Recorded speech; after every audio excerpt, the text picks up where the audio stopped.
'Di ba okay na yung account ko, pwede na ako bumiyahe bukas. Kaso nga lang uuwi na muna ako ng probinsya.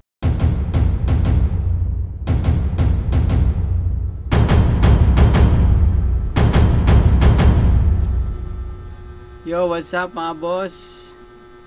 So, today is special day. Kasi ngayon yung araw na ma-active na ang ating account kay Lalamove. Dahil May 20 at 7:03 yung ano ko deadline natin sa suspended sa suspended sa atin ni Lalamove. So, ang oras na ngayon ay 7:50. So, check natin kung okay na yung account ko. So, ayun mga boss, magandang balita. Okay na siya.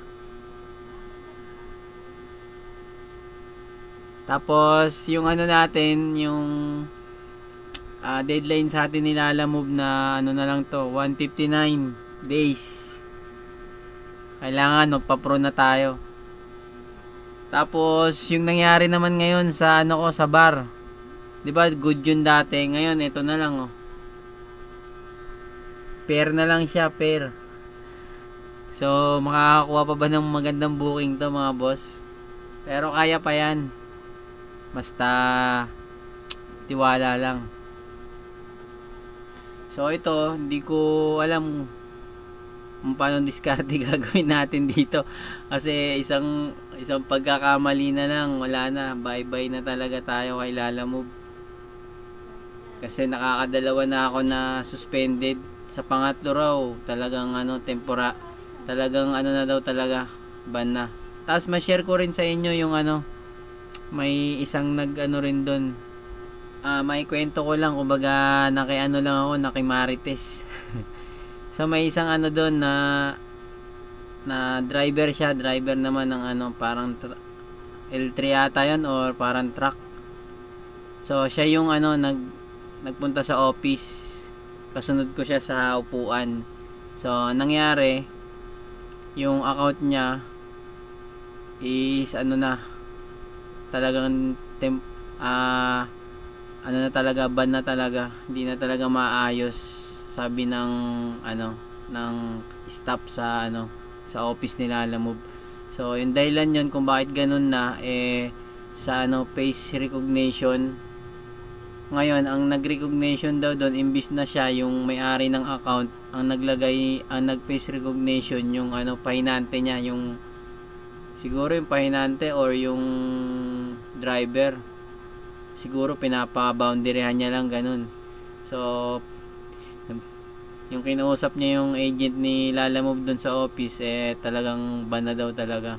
Hindi na daw maayos or magre-reapply, wala na daw talagang pag-asa. So ito, ano bang magandang suggestion dito mga boss para tumaas agad yung rating? So sigurado ganun pa rin yung single book. Pero kahit naman siguro excellent yung mo, isang pagkakamali mo lang talagang wala, suspended talaga, di ba? Kasi may time talaga na hindi natin masabi sa mga CS. Tapos ang pa nito mga boss, di ba okay na yung account ko, pwede na ako bumiyahe bukas. Kaso nga lang uuwi na muna ako ng probinsya. Magre-relax muna ako. Pero kung maaga sana to na ayos or maaga yung schedule nito, 7:03 ng umaga sana, makabiyahe pa sana ako ngayon. Kaso mamaya na ako aalis, mga madaling araw. Susunduin ako ng van. So kita-kits na lang tayo doon sa province sa mga susunod na upload ko mga boss. Sana nandyan lang kayo at huwag kayong malungkot. So hindi naman ako hihinto sa pagbablog makikita nyo pa rin ako. So ganito na lang mga boss, tayo kayo mag-iingat, ride safe lagi, hanggang sa muli, laban lang.